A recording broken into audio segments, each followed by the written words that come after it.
But the question is, with all the revenue this government claims we are making, we're taking a whole lot more loans. And that's the imbalance.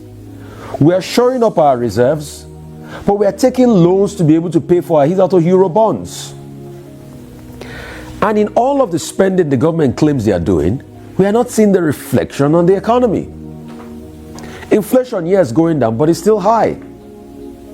We talk about stability, yes, it's been able to stabilize about 1,500, but that's not still the true value of the naira. If you are to check for the fair value of naira based on purchasing power parity, some literature will tell you it should be about 1,100, 1,200.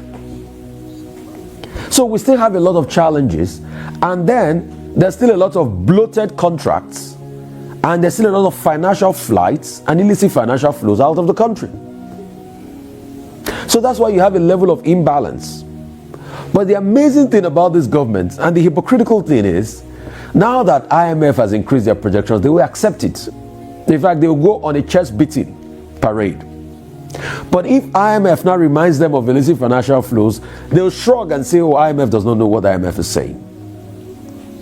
We want this country to grow, but we also want things to be done sensibly.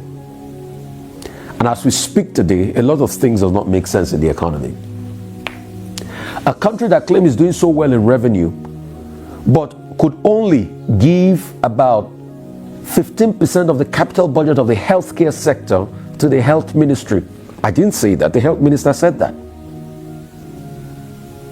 A country that still has close to 80% of its primary healthcare centers not in great shape. So where is all of this money we're making feeding back into the people's life? And that's the mismatch as regards the state of play of the economy. And when you see this giant stride as announced what Shell is doing, yes, investing in a field that has not been invested in about 40 years, which is a good one. 350 million cubic feet, about 60,000 barrels per day, which is a good one. We want to be able to see this outflow in the lives of the people. Because the problem with all of this is, you can talk about the big headlines in Nigeria, but the people are always left behind.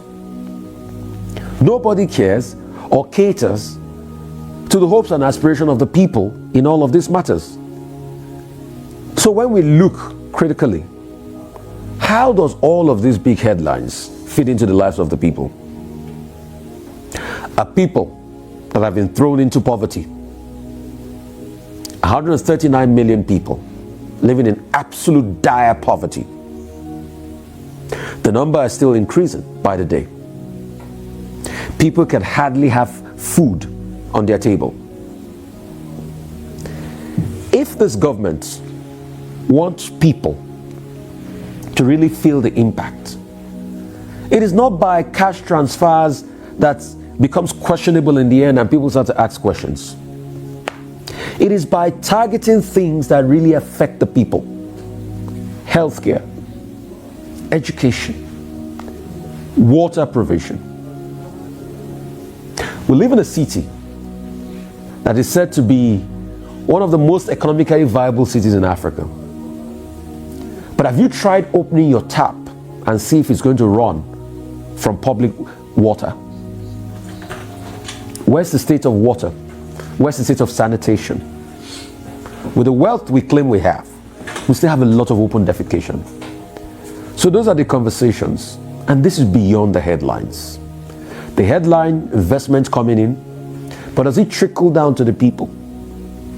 These are the questions we need to answer this morning.